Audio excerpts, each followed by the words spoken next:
श्रीमान् वेङ्कटनाथार्यः कवितार्किकेसरी वेदान्ताचार्यवर्यो मे सन्निधत्तां सदा हृदि गुरुभ्यः तद्गुरुभ्यस्य नमो वाकमदीमहे वृणीमहे च तत्राद्यौ दम्पती जगदाम्पदी ज्ञानानन्दमयं देवं निर्मलस्फटिकाकृतिम् आधारं सर्वविद्यानां हयग्रीव उपास्महे वेदान्तगुरुमुखार्जितवागीशपदारविन्दमधुपाणिं श्रीब्रह्मचन्द्रकलजिन्मणिमालां वन्दिशीयसुमहार्गाम् संकल्पकल्पलतिकाम अवधिं क्षमायाः स्वेच्छावराह महिषीं सुलभानुकम्पां विश्वस्य मातरमकिञ्चन कामधेनुं विश्वम्भराम शरणं शरणं प्रपत्ये.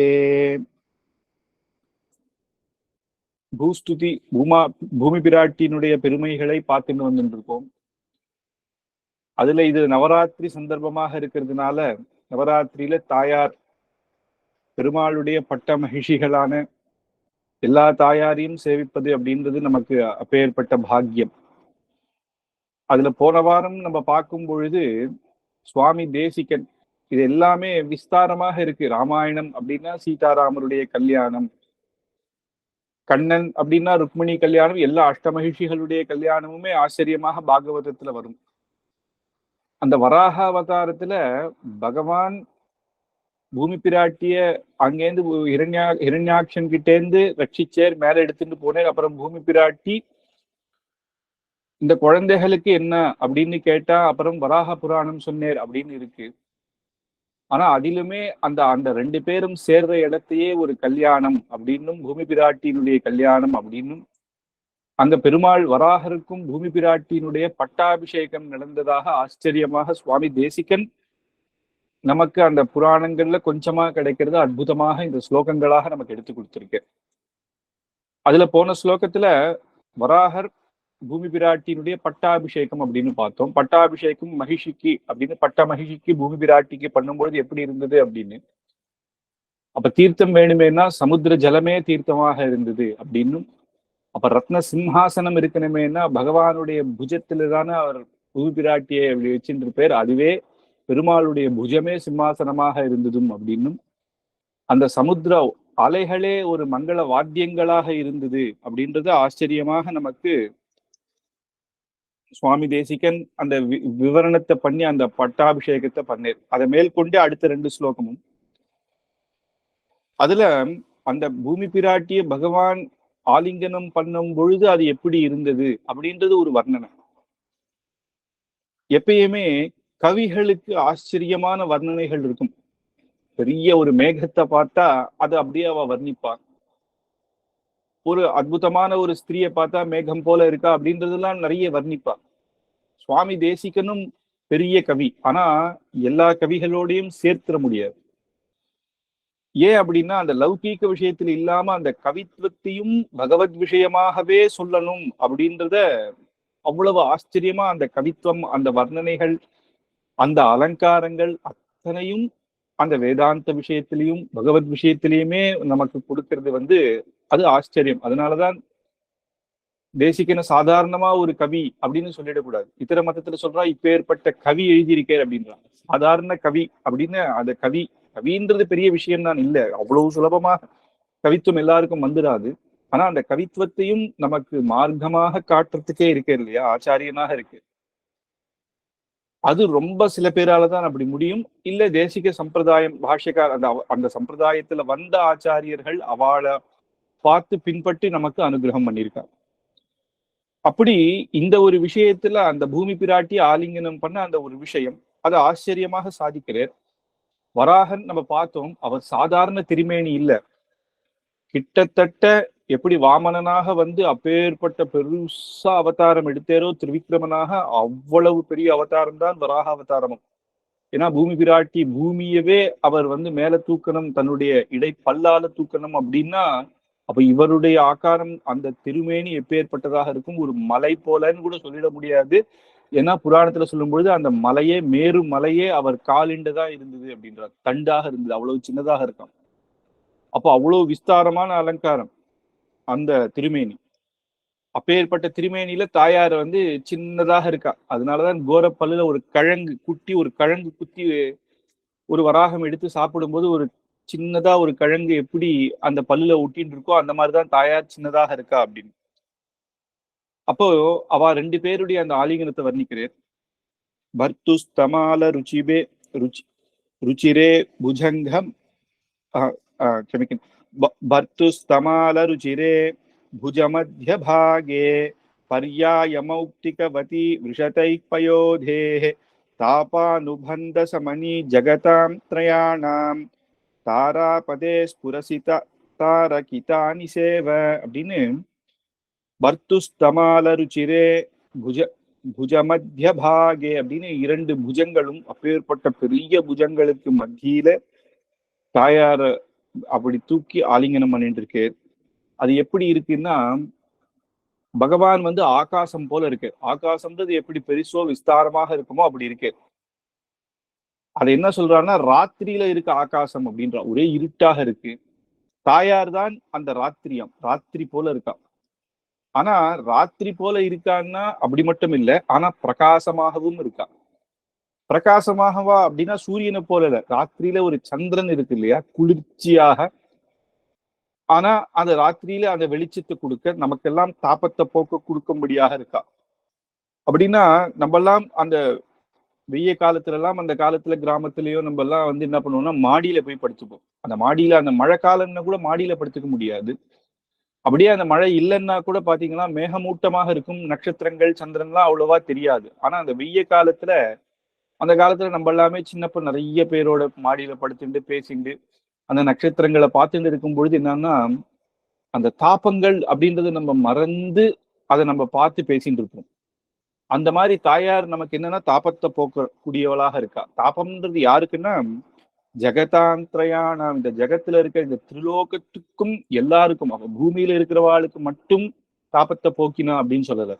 பூமிக்கு மேல இருக்கிற புவசுவ மகோலோகங்களாகட்டும், அத்தல வித்தல சுத்தல பாத்தாள லோகம், இந்த 7 14 லோகங்கள், இந்த அண்டகட்டாகங்கள்ல அனைத்து பேருக்கும் பிரம்மாதி ஸ்தம்பம் வரையும் எல்லாருக்கும் தாபம் போக்கும்படி ஆச்சரியமாக இருக்கா அப்படின்னு. தாபானுபந்த சமனி ஜெகதாம் திரயாணாம், அந்த ஜெகத் எத்தனைக்கும் திரிலோகத்துக்கும் எல்லாருக்கும் அந்த 3 லோகம் அப்படின்னு நம்ம சொல்றோமே தவிர அது என்ன கணக்குன்னா 7 14 லோகங்கள் அப்படின்னா பூமி ஒரு லோகம் அப்படின்னு வச்சுக்கிறா. பூமிக்கு மேல இருக்கிற 7 லோகம், பூமிக்கு கீழே இருக்கிற 7 லோகம், அது 3 அப்படி 3ஆ பிரிச்சுக்கிறோம்.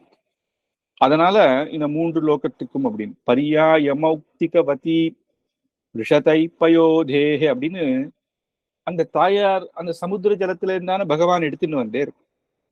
அந்த சில சமுத்திர ஜலங்கள் வந்து தாயார் மேல கொஞ்சம் கொஞ்சமாக நீர் தவளைகளாக இருக்கு. அது போல் எப்படி இருக்குன்னா பாக்குறதுக்கு ஒரு முத்து போல இருக்கு, அங்கங்க முத்துவாக பிரகாசமாக.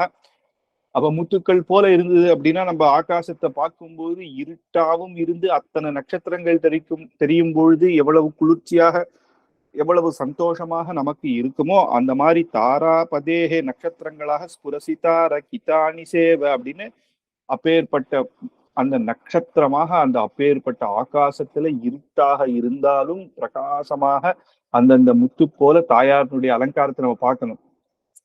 நமக்கு பெருமாள் அப்படின்னு சேவிக்கும் பொழுது மூலவர் எப்பயுமே பார்த்தா பெருமாள் பிராட்டி 2 பேருமே வந்து அந்த வர்ணம் அப்படின்றது ராத்திரி அந்த இருட்டு வர்ணமா தான் இருப்பா, கருப்பா.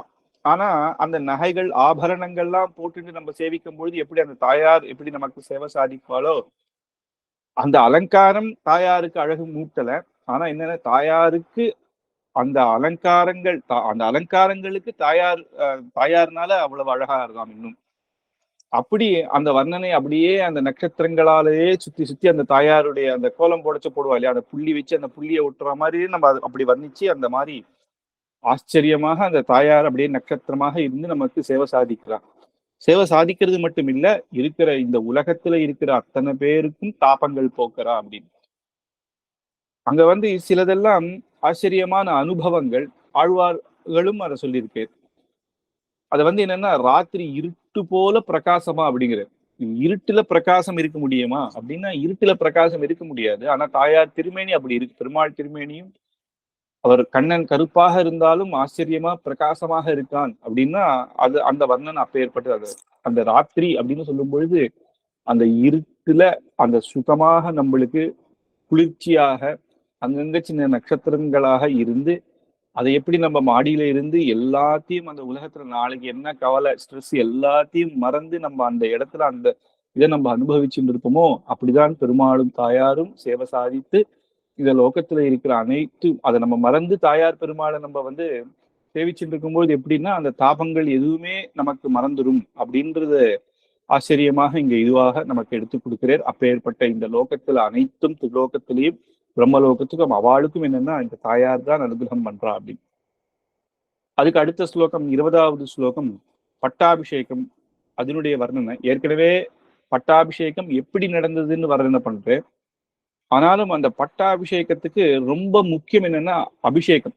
நம்ம ராமாயணத்திலே பார்ப்போம் அந்தந்த இடத்துல அபியசிஞ்சன் அப்படின்னு தான் நமக்கு அந்த ஸ்லோகங்கள் அப்படியே பட்டாபிஷேக ஸ்லோகங்கள் அனைத்தும் ஆரம்பிக்கும்.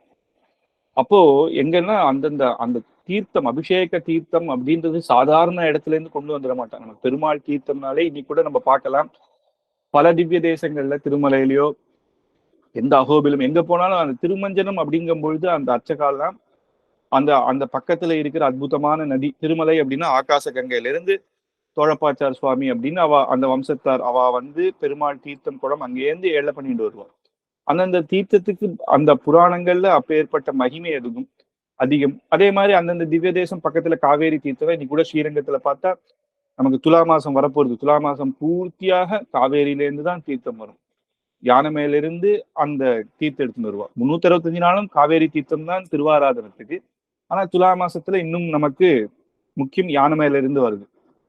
அப்படி அந்த தீர்த்தத்துக்கு அவ்வளவு இது பெருமாள் அந்த பகவானுக்கு திருவாராதனத்துக்கு அதே மாதிரிதான் அப்பேற்பட்ட பட்டாபிஷேகம்னு பண்ணும் பொழுதும் அந்த மாதிரி ராமாயணத்துல சொல்லும் பொழுதும் ஒரு சுக்ரீவன் வந்து ஒரு வானரனை ஒரு பக்கமாக அணைச்சு அந்தந்த சமுத்திர ஜலத்தை எடுத்துன்னு வந்து சேர்த்து அங்க அபிஷேகம் பண்ணா அப்படின்னு இருக்கு. அப்ப இங்க தாயாருடைய அபிஷேகத்தை இங்க வர்ணிக்கிறேன். முதல்ல முக்கியமானது என்னன்னா பெருமாளுக்கு திருமஞ்சனம் பண்றதுன்றது ரொம்ப முக்கியம். அந்த திருமஞ்சனத்தினால என்ன அப்படின்னா அந்த அந்த திருமஞ்சனத்தினால ரொம்ப சந்தோஷப்பட்டு பெருமாளும் தாயாரும் அனுகிரகிக்கிறார். அதுதான். அப்போ பூமி பிராட்டிக்கு ஒரு திருமஞ்சனம் பண்ணணும்னா யோசிச்சு பார்க்கலாம். சாதாரண சின்ன பெருமாளா இருந்தா நம்ம திருமஞ்சனம் பண்ணலாம். நம்ம கலசு சொம்புல இருந்து இந்த பூமி பிராட்டியே பூமிக்கே திருமஞ்சனம் பண்ணணும்னா அப்ப யார் திருமஞ்சனம் பண்ண முடியும்னா ஆகாசத்தினாலதான் திருமஞ்சனம் பண்ண முடியும். அப்போ அந்த ஆகாசம் திருமஞ்சனம் பண்றதுதான் தாயாருக்கு அந்த பட்டாபிஷேகத்துல. அப்ப ஆகாசம் ஒரு குடத்தை வச்சுதானே திருமஞ்சனம் பண்ணணும். அந்த குடம் எது அப்படின்னா மேகங்கள் குடமாக இருக்கு அப்படிங்கிற அந்த மேகங்களுக்கு அந்த சமுத்திர ஜலத்தை அந்த மேகங்கள் இழுக்கும் இல்லையா, அது வழியா ஆகாசம் மேகங்கள் மூலமாக எடுக்குது. அப்புறம் பட்டாபிஷேகம் அப்படின்னா நம்மளே உதகசாந்தி பண்றோம் இல்லையா, அதுல கும்பம்னா கும்பம் பிரதிஷ்டை பண்ணி அதுக்கப்புறம் நூல்லாம் சுத்துவா, சுத்தி நூல்லாம் சுத்தி மாவலை வச்சு அதுல ஒரு தேங்காய் அந்த மாதிரி வச்சு ரொம்ப அதுக்கு நிறைய விதமான அந்த நூல் கட்டுறதுல கூட வாத்தியார்களுக்கு தான் தெரியும். அதுக்குன்னு ஒரு கிரமம் இருக்கு. அதுக்கப்புறம் அதுல மாவலை வச்சு அதெல்லாம் பண்றா. அப்புறம் வர்ணங்கள் சந்தனம் பூசி அக்ஷதை வச்சு ஒவ்வொரு வர்ணங்கள் இருக்கும். அது ரெட் அந்த போட்டு இது பண்றா இல்லையா. அந்த மாதிரி என்ன இருக்கு அப்படின்னா அந்த மேகம் அந்த இந்திர தனுஷ் அப்படின்னு சொல்றோம் இல்லையா, அந்த ரெயின்போ அது வந்து அந்த கலசத்து மேல அப்படி மேகங்களுக்கு மேல கலசத்துக்கு மேல ஒரு எப்படி ஒரு மாவேல வச்சா இருக்குமோ அந்த மாதிரி ஆச்சரியமாக இருக்காம். அந்த மின்னல்கள் எப்படி இருக்குன்னா ஆகாசத்துல வர மின்னல்கள் எல்லாம் அந்த எப்படி அந்த குடத்துல வந்து வாத்தியார் அந்த வேத மந்திரத்தோட அந்த அந்த அந்த நூல் சுத்தி இருக்கும் இல்லையா, அந்த நூல்களாக அந்த மின்னல்கள் இருக்கு. அப்படி இருந்து அந்த அற்புதமான அந்த ஜலத்துல அந்த தீர்த்தத்துல அப்பேற்பட்ட ஆகாசமானது பூமி பிராட்டிக்கு இங்க வந்து பட்டாபிஷேகம் பண்ணச்ச அந்த திருமஞ்சனம் பண்றா. அப்படி அப்பேற்பட்ட அந்த தீர்த்தம் திருமஞ்சனம் பண்ணச்ச தாயார் குளிர்ச்சியாகிறா. பூமியிலேயே மழை பெய்யும் போது என்ன இருக்குன்னா அந்த பூமியே செழிப்பாக இருக்கு. நல்ல மழை பெய்ஞ்சான்னு வச்சுக்கோங்களேன், அப்ப நிறைய பூமியில இருக்கிற நிறைய மரங்கள் செடி கொடிகள் பழங்கள் எல்லாமே ஆச்சரியமாக வளரும், செழிப்பாக இருக்கலாம். மாதம் மும்மாறி மழை பெய்யுது அப்படின்னு ஆண்டாள் சொல்ற மாதிரி ஆழிமழை கண்ணா மழையே இல்லைன்னா ரொம்ப கஷ்டம். அந்த மழை அந்த காலத்திலேயே சொல்லும்போது என்னன்னா மாதம் மும்மாறி அந்த 3 வேளை அந்த காலத்துல நமக்கு 3 வேளையும் மழை பெய்யும் அப்படின்னா அந்த காலம் எப்படின்னா தர்மம் சரியாக நடந்து அங்கங்க இடத்துல திருவாராதனங்கள் யஜ்ஞயாகாதிகள்லாம் நடந்திருந்ததுன்னா அந்தந்த தேவதைகள் திருப்திப்படுவா. அந்த திருப்தியில அந்தந்த இடத்துல நல்ல மழை பெய்யும். நல்ல மழை பெய்ஞ்சா அந்த அந்த ஊரே சமிருத்தியாக இருக்கும். அங்க நதிகள்லாம் ஆறுகள்லாம் இருந்ததுன்னா அதுக்கப்புறம் அந்த செழிப்பான நல்ல இது இருந்தா அந்த ஊரே செழிப்பாக இருக்கும். நல்ல ஆகாரம் கிடைக்கும். ஆகாரத்தினால் என்ன நல்ல இது இது இருக்கும் அப்படின்னு புஷ்டியாக இருக்கும். அப்போ அந்த மழை பெய்யறது அந்த திருமஞ்சனம் அப்படின்றோம் இல்லையா, அதுதான். அதனால அங்க தாயார் அவ்வளவு சந்தோஷப்படுறா. பட்ட மகிஷி ஆசக்தவாசவ சராசன பல்லவைஸ்வாம் சம்ருத்தயே சுப தட்டித்குணஜால ரம்யைஹி தேவேஷ திவ்யமஹிஷீம் திருத சிந்துதோயைஹி ஜீமாதரத்ன கலசை ரவ்யசிஞ்சேயா அப்படின்னு ஆசக்திய வாசவ அப்படிங்கும் பொழுது வானவில் முதல்லயே எடுத்து வானவில் சொல்றார். அது இந்திரதனுஷ் அப்படின்னு அதுக்கு பேரு. அந்த வானவில்லையே பலவிதமான வர்ணங்கள் இருக்கும். அதுதான் எப்படி இருக்குன்னா கலசத்துல இருக்கிற ஒரு மாவலையாகவும் அது மேல அக்ஷத சந்தனம் எல்லாம் வைக்கிறா இல்லையா, அந்த மாதிரி அந்தந்த வர்ணத்துல இருக்கான். சராசன பல்ல வைஸ்துவாம் சம்ருத்தயே, அதனால அந்த அப்பேற்பட்ட அபிஷேகத்தினால சம்ருத்தியே அப்படிங்கிற இந்த சம்ருத்தி யாருக்குன்னா தாயாரும் சந்தோஷப்பட்டு உகந்து, தாயார் எப்ப சந்தோஷப்படுறாலோ அந்த பூமியில இருக்கிற சக்கல ஜீவராசிகளுக்கும் சம்ருத்தி அப்படின்றதுனால பூமி நல்ல சம்ருத்தியாக இருக்கு அப்படின்னு செழிப்பாக இருக்கு. பூமியில இருந்தா நமக்கு எல்லாமே கிடைக்கிறது. அப்ப செழிப்பாக இருக்கு. அதனால தாயாருடைய திருமஞ்சனம் சுப தட்டித் குண ஜாலரம் எய்கின்னு சுபமான அற்புதமான அந்த மின்னல்கள், அந்த மின்னல்களே ஜாலரம் எய்கின்னு அந்த குடத்துல கட்டக்கூடிய அந்த கயர்களாக இருக்காம். அதுக்கப்புறம் ஒரு நூல் தண்டு வெள்ளை நூல் தண்டுல கட்டுவான். தேவேச திவ்ய மகிஷீம் திருத சிந்து தோ எய்கின்னு தேவேச திவ்ய மகிஷீம். தேவேசனா தேவர்களுக்கெல்லாம் தேவரான சாட்சாத் பெருமாள் வராகருடைய திவ்ய மகிஷி. ஏன்னா பெருமாளுக்கு ராஜாவுக்கே பலவிதமான ராணிகள் இருந்தாலும் திவ்ய மகிஷி பட்ட மகிஷின்னு சில பேர் தான் சொல்லுவார். தசரதருக்கு எவ்வளவு ராணிகள் இருந்தா அப்படின்னா அதுவே நிறைய 1000க்கும் மேற்பட்டு சொல்றான் ராமாயணத்துல. ஆனா திவ்ய மகிஷிகள்னு சொல்லும் பொழுது அந்த பட்டத்து ராணி அப்படின்னா கௌசல்யா தான். அதுக்கப்புறம் கௌசல்யா, சுமித்ரா, கைகேயின்னு 3 முக்கியமான ராணிகள் அப்படின்னா, மற்றபடி மத்தவா பேர்லாம் இருக்காது. அதனால அந்த ராஜாக்களுக்கு எத்தனை பேர் இருந்தாலும் அந்த சில பட்ட மகிழ்ச்சிகள் இருப்பாலோ. ஆனா இந்த வராகர் அப்படின்னா வராகருக்கு திவ்ய மகிழ்ச்சி யாருன்னா பூமி பிராட்டி தான். தேவே சதிவ்ய மகிஷி திருத சிந்து தோயைஹி அப்படின்னு அந்த சமுத்திர ஜலம், அந்த சமுத்திர ஜலத்தினால அந்த மேகங்கள், அந்த மேகங்களான குடத்தை வைத்து சமுத்திர ஜலங்களாலே அந்த தீர்த்தத்தை எடுத்துட்டு ஜீமா தரத்ன அப்படின்னு ரத்ன கலசம், அந்த மேகங்களே ரத்ன கலசம் அப்படின்னு இருந்தாரு. கலசை ரத்ன கலசமாக மேகங்கள் இருக்காம். அந்த ரத்ன கலசத்துல ரப்யசிஞ்சேயான்னு அபிஷேகம் பண்றா அப்படின்னு. யாருன்னா தியேயா அப்படின்னு ஆகாசமானது திருமஞ்சனம் பண்றது. அப்பேற்பட்ட பூமிக்கு பூமிக்கும் திருமஞ்சனம் பண்ண முடியுமா அப்படின்னா அது ஆகாசத்தினால மட்டும்தானே முடியும் அப்படின்னு ஆச்சரியமான அந்த அந்த பட்டாபிஷேகத்துல இருக்கிற அந்த அபிஷேகத்தை, அந்த திருமஞ்சனம் அப்படின்னு சொல்றோம் இல்லையா, அந்த ஆச்சரியமான அந்த தீர்த்தத்தை கொண்டு மேகமே பொழியறது அப்படின்றது ஆச்சரியமா சொல்றது. அந்த மாதிரி நம்ம எல்லாமும் நிறைய என்னன்னா நிறைய மழை பெய்யணும் அப்படின்னு வேண்டிக்கிறோம் இல்லையா. அந்த மழையே என்னன்னா அந்த தாயாருக்கு ஒரு திருமஞ்சனம் தான். பூமி பிராட்டிக்கு மழை பெய்ஞ்சாலே அந்த பூமி பிராட்டிக்கு திருமஞ்சனம். அந்த திருமஞ்சனத்தினால என்ன அப்படின்னா அந்த லோக்கமே அந்த அந்த இடமே சம்பிருத்தியாக இருக்கு அப்படின்னு. எப்ப மழை பெய்யும் அப்படின்னா நமக்கு அந்த நல்ல தர்மங்கள் பண்ணி நல்ல குணங்கள், அப்பதானே தாயாரும் ரொம்ப சந்தோஷப்படுவார். தாயாருக்கு நம்ம தான் பசங்கள் இல்லையா. ஒரு தாயார் தன்னுடைய பசங்கள் ரொம்ப சந்தோஷமாக இருந்து நல்லா படிச்சு நல்ல தர்மங்கள் நிறைய பேருக்கு தர்மங்கள் பண்ணி தான் வேதத்துல தர்மங்கள் பண்ணா எவ்வளவு ஒரு அம்மா அப்பா ரொம்ப சந்தோஷப்படுவாரோ, அப்ப ஜெகன்மாதாவான பூமி பிராட்டியும் அதே சந்தோஷப்பட்டு நமக்கு எப்படி செழிப்பாக அனுகிரகத்தை பண்ணுவார் அப்படின்றது இந்த ஸ்லோகத்துல அந்த ஆச்சரியமான அந்த பட்டாபிஷேகத்தை வர்ணிக்கிறேன். இந்த மாதிரி நம்ம பார்க்கலாம். ஸ்ரீஸ்துதி, பூஸ்துதி, கோதாஸ்துதி மூன்றுலயுமே தாயாருடைய கல்யாணம் அதை நமக்கு ஆச்சரியமாக எடுத்து சொல்றது. அங்க தாயாருக்கு சொல்லும் பொழுது 2 யானைகள் திருமஞ்சனம் பண்ணிட்டு ஸ்ரீதேவி பிராட்டிக்கு. அதே மாதிரி அந்த கல்யாணங்களுடைய வைபவம் ஆண்டாள் கோதாஸ்துதியிலையும் ஆச்சரியமாக சொல்றது. அது வாரணமாயிரம், அதுல முக்கியமான அந்த கல்யாணத்துல நடக்கிற அந்த வேதோக்தமான அந்த அந்த சடங்குகளை மட்டும்தான் சொன்னா இல்லையா. எதெல்லாம் விட்டு போச்சோ அதெல்லாம் சுவாமி தேசிகன் ஆச்சரியமாக அங்க ஆண்டாள் கல்யாணமாக ஒரு 10 ஸ்லோகத்துல சொல்றோம். அதே போல இங்க பூமி பிராட்டிக்கும் ஆச்சரியமாக அந்த கல்யாணத்தை சொல்லி அந்த பட்டாபிஷேகத்தோட நமக்கு இப்ப ஏற்பட்ட ஆச்சரியமா அனுகிரகிக்கிறது. அதே போல இதுக்கு அடுத்த ஸ்லோகம் 21வது ஸ்லோகம். தாயார் பட்ட மகிழ்ச்சி அப்படின்னா, பெருமாள் ராமனுக்கு பட்ட மகிழ்ச்சி யாருன்னா சீதா, பெரிய பிராட்டி மகாலட்சுமி. ஆனா வராகன்னு வந்தாலே பூவராகன் தான். வராகன்னு சொல்லிட்டாலே அங்க பட்ட மகிழ்ச்சின்னு யாருன்னா பூமி பிராட்டி தான். அந்த மாதிரி அப்படின்னு மகான்களே எல்லாருமே சொல்றா பூமி பிராட்டி தான் அப்படின்னு. அப்போ ஒரு பட்ட மகிழ்ச்சிக்கு என்னென்னலாம் இருக்கணும் அப்படின்னா, பட்டத்து யானை, எல்லா யானையிலும் நிறைய யானைகள் இருக்கும் ராஜ்யத்துக்கு. ஆனா பட்டத்து யானை அப்படின்னு ஒண்ணு இருக்கு இல்லையா, அது முக்கியமாக யார் ஏறுவான்னா ராஜாவும் ராணியும் மட்டும்தான், வேற யாரும் ஏற மாட்டா. ராணின்னா கூட இப்ப நான் சொன்ன மாதிரி ராஜாவுக்கு பல பல ராணிகள் இருக்கலாம்.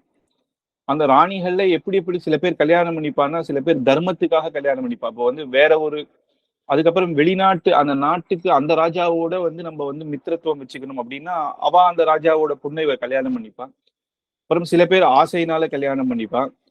தர்மம் ஒரு பெண் நல்ல தர்மம் தெரிஞ்சவா, நல்லது இவா நம்மளோட இருந்தா கூட இருந்தா நல்ல தர்ம பரிபாலனம் பண்ணலாம்னா அவளை கல்யாணம் பண்ணிப்பா. அந்த மாதிரி நிறைய, ஏன்னா ராஜாவுக்கு நிறைய நிர்பந்தங்கள் இருக்கு.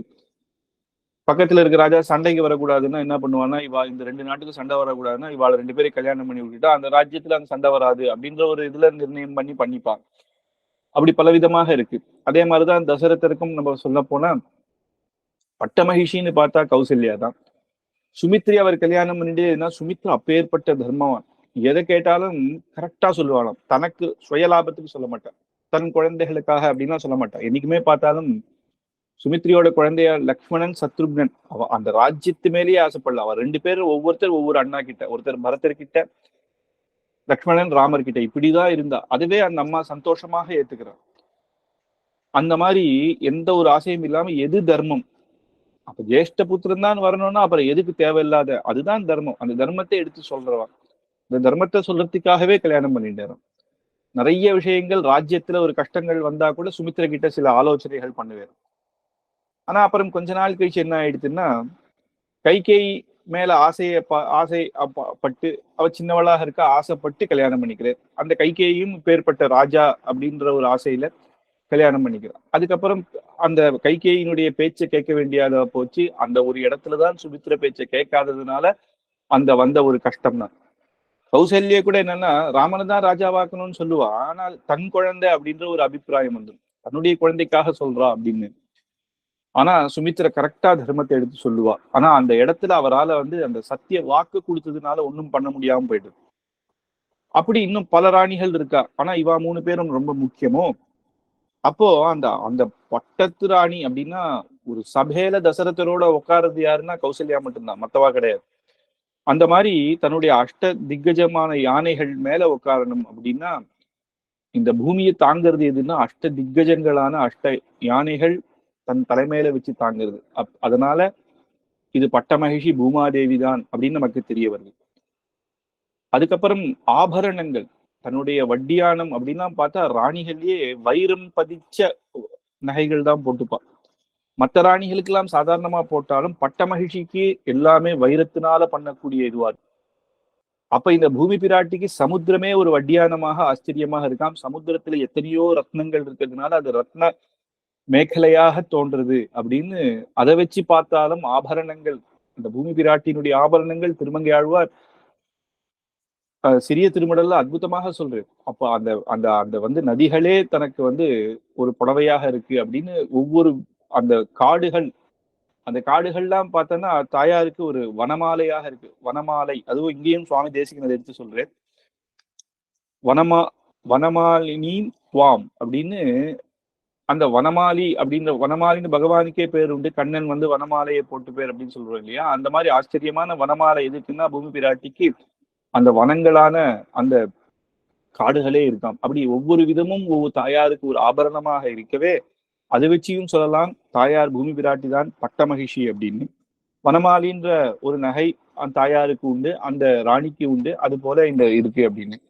அப்புறம் குழந்தைகள் உண்டு. அந்த ராணிக்கு பட்ட மகிழ்ச்சிகளுடைய குழந்தை தானே அடுத்தது ராஜா அப்படின்னு சொல்லுவாங்க. மற்ற ராணிகளுக்கெல்லாம் பசங்க பிறந்தாலும் அவ வந்து யுவராஜாவா ஆக முடியாது. இது யாரு பட்ட மகிழ்ச்சியோ அந்த ராணிக்கு தான்.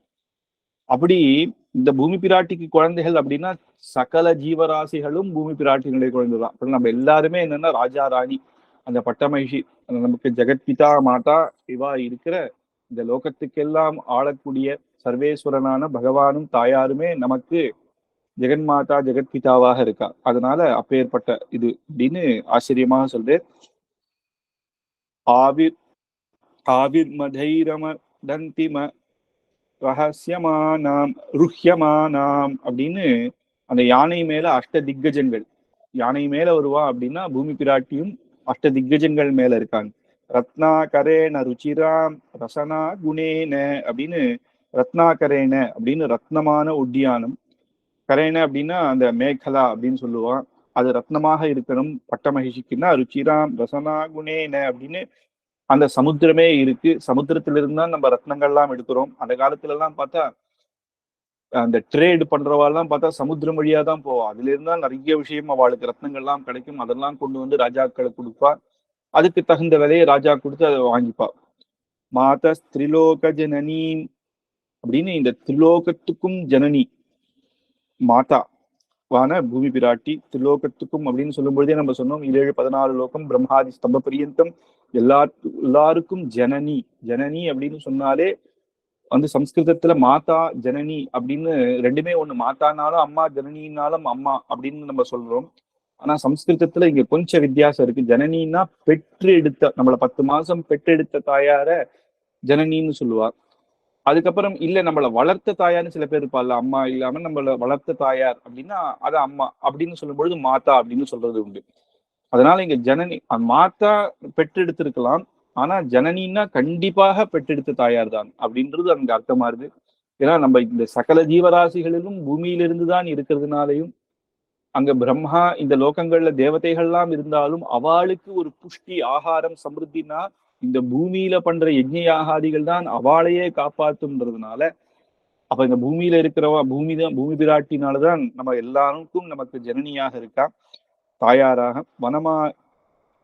வனமாலினியும் துவாம் அப்படின்னு அந்த அப்பேற்பட்ட பூமி பிராட்டிக்கு வனமாலையாக இந்த வனங்கள் எல்லாமே ஆச்சரியமாக அலங்காரமாக இருக்கிறதையும் பார்த்து பெரியோர்கள் மாயாவராக மகிஷி மாயாவராகன் அப்படின்னு மாயா அப்படின்றதுக்கு அர்த்தம் என்னன்னா தன்னுடைய சங்கல்பத்தினாலேயே தோன்றினவன் அப்படின்னு.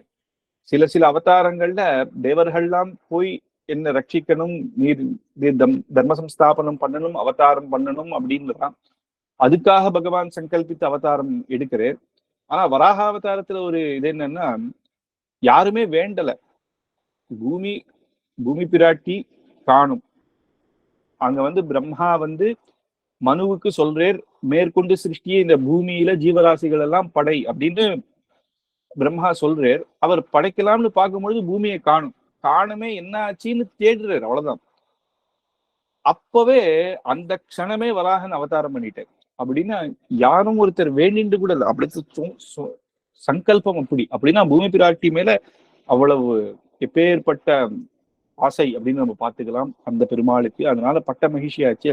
அதனால மாயாவராகன் அப்படின்னு இங்க சொல்லும் பொழுது அந்த சங்கல்பத்தினாலே அவதாரம் பண்ண மகிழ்ச்சி அப்பேற்பட்ட வராகருக்கு மகிழ்ச்சியான அவயந்தி சந்தகா அப்படின்னு இந்த சத்துக்கள் சந்தகான்னு சத்துக்கள் மகான்கள் எல்லாம் அபிப்பிராயப்படுறது எல்லாரும் ஏகமாக நமக்கு சொல்றது என்னன்னா இந்த தாயார் இந்த வராகனுக்கு பட்ட மகிழ்ச்சி யார் அப்படின்னா நீலாதேவியோ பெரிய பிராட்டியோ சொல்றது இல்ல, பூமி பிராட்டி தான், பூவராகன் தான். இந்த பூமாதேவிக்காகவே அவதாரம் பண்ணவன்.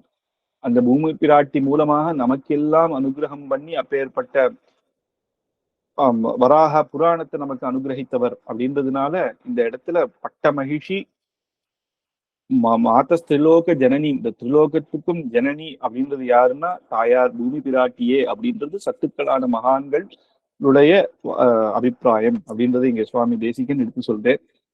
இதுக்கு அடுத்த ஸ்லோகம் நிஷ்கண். ஆச்சரியமா சுவாமி தேசிகன் ஒரு வழி இருக்கணும், நமக்கு ஒரு வழி, நம்ம ஒரு டெஸ்டினேஷன், நம்ம போறதுக்கு ஒரு வழி இருக்கணும் அப்படின்னா அந்த வழி வந்து ஸ்வர்கா பவர்க சரணி அப்படின்னு 22வதுல சொல்றேன். இந்த ஸ்வர்க்கத்துக்கும் அபவர்க்கம் அப்படின்னா வைகுண்டம், இந்த ஸ்வர்க்கத்துக்கும் வைகுண்டத்துக்கும் ஒரு பாதையாக தாயார் பூமி பிராட்டி இருக்கா அப்படின்றது இந்த ஸ்லோகத்துல சொல்றேன். அப்படின்னா என்னன்னா, இந்த பூமியில இருக்கிறவாள்லாம் எப்படியாவது யாரும் நரக்கத்துக்கு போகக்கூடாது. அதை வந்து தாயார் இது பண்ணல. ஆனாலும் நம்ம பாவம் பண்ணி போறோம், அது வேற விஷயம். ஏன்னா அதுல பாவம் பண்ணா போகணும்னு இருக்கிறது சாஸ்திரம். ஆனாலும் எல்லாருக்கும் அந்த சுலபமாக தாயாருடைய அனுகிரகத்தினால் என்னன்னா இந்த ஸ்வர்க்கத்துக்கு போறா. ஸ்வர்க்கத்துக்கு தாயாருக்கு வந்து சொர்க்கத்தை கொடுக்கணும்ன்றது இஷ்டம் இல்லை, வைகுண்டத்தை கொடுக்கணும்னு தான், அப்பவர்க்கத்தை கொடுக்கணும் தான். ஆனா என்ன பண்றது, இவாளோட ஆசை அப்படியா இருக்கிறதுனால என்ன பண்றது? சரி, அதுக்கப்புறமாவது அடுத்த பிறவியிலேயாவது வந்து இவன் புரிஞ்சுப்பான் அப்படின்ற ஒரு நல்ல எண்ணத்துல இந்த ஸ்வர்க்கத்துக்கும் அபவர்க்கத்துக்கும் ஒரு அற்புதமான ஒரு வழியாக இருக்கா. ஒரு வழி அப்படின்னு சொல்லும் பொழுதே சுவாமி தேசிகன் இந்த ஸ்லோகத்தை 2 அர்த்தத்துல சொல்றாரு. எல்லாமே ஒரு ஒரு வரியுமே 2 அர்த்தத்துல இருக்கும். ஒரு வழினா எப்படி இருக்கணும்? நமக்கு ரொம்ப இருட்டாக முள்ளெல்லாம் குத்தினா அந்த வழி நம்ம அந்த இடத்துக்கு போறதுக்கு ரொம்ப கஷ்டமாக இருக்கும். ஆனா சுலபமாக இருக்கணும். அப்படி இருக்கா தாயார் அப்படின்னும். ஒரு யுத்த பூமி எங்க இருந்தாலும் இப்ப நம்ம வந்து ஒரு இடத்துல இப்ப போனோம்னா காஷ்மீரை தாண்டி போனோம் அப்படின்னா திடீர்னு எங்கேயாவது யுத்தம் வந்தா நமக்கு கஷ்டமாக இருக்கும், பயமாக இருக்கும். திடீர்னு யாராவது குண்டு போட்டா என்ன ஆகும் அப்படின்னா அப்படிலாம் இல்லாம ரொம்ப சௌகரியமா எந்த ஒரு பயமே இல்லாத இருக்கக்கூடிய அப்பேற்பட்ட பூமியாக இருக்கணும். அதுக்கப்புறம் இப்ப பூமி நம்ம போற வழியெல்லாம் எங்க பார்த்தாலும் நிறைய மரங்கள் இருந்ததுன்னா தாபங்கள் அந்த வெயில்ல கஷ்டப்படாம நம்ம பாட்டுக்கு நடந்து போலாம். அங்கங்க நதிகள் இருந்ததுன்னா தீர்த்தம் சாப்பிட்டுட்டு நம்ம இப்ப இந்த காலத்துல கார்லயே போனா கூட அந்த சில ஊர்ல எல்லாம் போகும்போதே 2 பக்கமும் அந்த பெரிய பெரிய மரங்கள்லாம் இருக்கும்போது நிழலாக இருக்கும். அது ரொம்ப போறதுக்கே சில்லுன்னு இருக்கும். நம்ம வந்து அந்த ஏசி கூட போட்டுக்காமே நல்ல இதுவா போலாம். அப்படி இருக்கணும். அதுதான் ஒரு பாதைக்கு அழகு. அந்த மாதிரியான பாதையாக நமக்கு இருக்கா அப்படின்றது சொல்றேன்.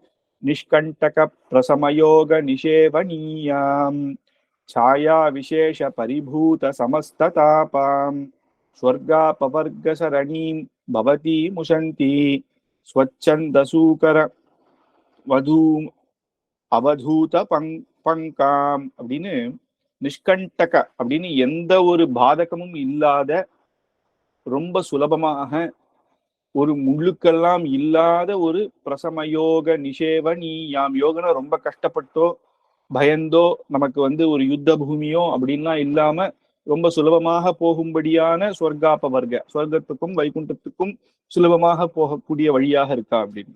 இதுக்கு இன்னொரு அர்த்தம் அப்படின்னு பார்த்தா தாயார் எப்படி இருக்கா அப்படின்னா ஆச்சரியமா ஸ்வர்க்கத்துக்கும் மோட்ச மார்க்கத்துக்கும் நமக்கு அனுகிரகிக்கிறதுக்காக இருக்கா அப்படின்றது அது ஒரு வழியா இல்லாம சொன்னா அப்படின்னு உம்முடைய கட்டாட்சத்தினாலதான சகல தாபங்களும் போய் அந்த புண்ணிய பாபங்களும் போய் வைகுண்டத்தை போய் சேரலாம், இல்ல புண்ணியத்தை தான் நான் அனுபவிக்கணும்னு நினைச்சா சொர்க்கத்துக்கும் சேரலாம் அப்படின்னு நமக்கு அனுகிரகம் பண்ணும்படியாக தயையோட இருக்கா. சாயா விசேஷ அப்படின்னா சாயா எங்க பார்த்தாலும் ஒரு நிழலாக, விசேஷ பரிபூத சமஸ்ததாபாம் அப்படின்னு அந்த வழியில எந்த கஷ்டங்களும் இல்லாம அங்க போறதுக்கு ரொம்ப அப்பா 1 கிலோமீட்டர் போனாலே இன்னும் வெயில்ப்பா தாங்க முடியல அப்படின்னு சொல்லாம, எங்கேயுமே வர வழியில தீர்த்தமே கிடைக்கல அப்படின்னு சொல்லாம எங்க போனாலும் நமக்கு தகுந்த மாதிரி அந்தந்த இடத்துல அங்கங்க ஒரு கிரகங்கள் இருந்ததுன்னா அங்கங்க அந்த காலத்துல எல்லாம் என்ன பண்ணுவா, போற வழியில ராத்திரி ஏதோ ஒரு கிரகத்துல வாசல்ல படுத்துப்பா. நம்ம சுவாமி தேசிகனுடைய சரித்திரத்திலே பார்த்திருக்கோம். அந்த ஊர் வழியா போகும்போது ராத்திரி ஹயக்ரீவன் ஒரு இடத்துல ஏழ பண்ணே ராத்திரி ஆயிடுத்து திருவாராதனம் பண்ணுன்னா அந்த குதிரையே வந்து சாப்பிடுது அப்படின்றத சரித்திரத்துல பாக்குறோம் இல்லையா. அப்படி அந்த காலத்துல ஒரு நல்ல இடமாக கிடைச்சா அந்த இடத்துல திண்ணையில படுத்துட்டு போவா. அந்த காலத்துல எல்லாம் உண்டு அந்த மாதிரியான ஒரு போற வழி. அதே சில ஊர் பக்கம் போனா எங்க போனாலும் காடுதான் ரொம்ப கஷ்டம் அப்படின்னு இல்லாம சாயா விசேஷ பரிபூத சமஸ்த தாபாம் நம்ம சமஸ்த தாபங்களையும் போக்கும்படி. 2வது அர்த்தம்னா தாயார் நம்மளுடைய சமஸ்த தாபங்களும் போக்கி நமக்கு அனுகிரகித்து இப்ப ஏற்பட்ட ஸ்வர்காதிகளுக்கு ஆசைப்பட்டா சொர்க்கத்துக்கோ வைகுண்டத்தை ஆசைப்படுறவாளுக்கு வைகுண்டத்துக்கும் சுலபமாக சேர்க்கக்கூடியவளாக இருக்கா. ஸ்வர்கா பவர்க சரணி பவதி முஷந்தி அப்படின்னு அப்பேற்பட்ட முஷந்தி அப்படின்னு ஒரு வழிகாட்டியாகவும் ஒரு வழியாகவே வழிகாட்டின்றது வேற, ஆச்சாரியம் நமக்கு வழி காட்டு ஒரு வழியாகவே இருக்கா அப்படின்றது தான். ஏன்னா அந்த மேலதான் பூமி மேலதான் ஏறி நம்ம போறோம், அந்த ஒரு வழியாக இருக்கா. ஸ்வச்சந்த சூக்கர அப்படின்னு ஸ்வச்சந்த அப்படின்னும் போது சங்கல்பத்தோட இருந்த வராகாவதாரம். சூக்கர அப்படிங்கும் போது சூக்கரன் சொன்ன சூக்கரன் அப்படின்னா வராகன். சூக்கர வது அவதூத பங்காம் அப்படின்னு அப்பேற்பட்ட அந்த ரொம்ப ஆச்சரியமாக போற வழியிலெல்லாம் ஆச்சரியமான புஷ்பங்கள்லாம் இருக்கு. நேச்சர் அப்படின்னு சொல்லலாம். சில இடத்துக்கு நம்ம அந்த ஹில் ஸ்டேஷன்லாம் போனா குளிர்ச்சியாக பார்க்கறதுக்கும் கண் குளிர்ச்சியாக எங்க பார்த்தாலும் பச்சை மரமாக இருந்தா அது வேற. காடாக இருந்து எங்க பார்த்தாலும் முள்ளும் கல்லுமாக இருந்து பார்க்கறதுக்கே ரொம்ப இதுவா இருக்கிறதுன்னு அது வேற. டெசர்ட் எல்லாம் பார்த்தா ரொம்ப கஷ்டமாக இருக்கும். அந்த மாதிரி இல்லாம அவதூத பங்காம்னு ரொம்ப அந்த எங்க பார்த்தாலும் அந்த நேச்சரை ரசிச்சுட்டு போற மாதிரி அழகாக எங்க பார்த்தாலும் புஷ்பங்களும் தோட்டங்களும் வயல்களும் நதிகளும் அப்படி இருக்கு. அப்படிங்கும் பொழுது இங்க என்னன்னா அந்த இரண்டாவது இடத்துல என்ன தாயார் சகல கல்யாண குணங்களோட அந்த கல்யாண குணங்களோட இருந்து நமக்கு அனுகிரகிக்கிறா அப்படின்றதாக அர்த்தம். அப்படியே ஆச்சரியமாக ஒரு வழியாகவும் நமக்கு தாயார் இருக்கா அப்படின்றது சொல்றேன். இங்க வந்து சூக்கரன் அப்படின்னு சொல்லும் பொழுதே சூக்கரன் சொன்ன சுலபோபாயம் அப்படின்னு சொல்லுவா. சுலபமான உபாயம் மோட்சம் அதை காட்டி கொடுத்தேர் வராக அவதாரத்துல சரம சுலோகத்துல நமக்கு. அப்பேற்பட்ட பெருமாள் அந்த தாயார் பிராட்டி தான் நமக்கு வந்து பட்ட மகிஷி அப்படின்னு சொல்லி இங்க ஆச்சரியமா இந்த 4 ஸ்லோகங்கள்ல சொல்றேன். இதுக்கு அடுத்த வாரம் நம்ம வந்து கடைசி அடுத்த 4 ஸ்லோகங்கள் பார்க்கலாம். கவிதார்க்கிக சிம்ஹாய கல்யாண குணசாலினே ஸ்ரீமதே வெங்கடேஷாய வேதாந்த குரவே நமஹா.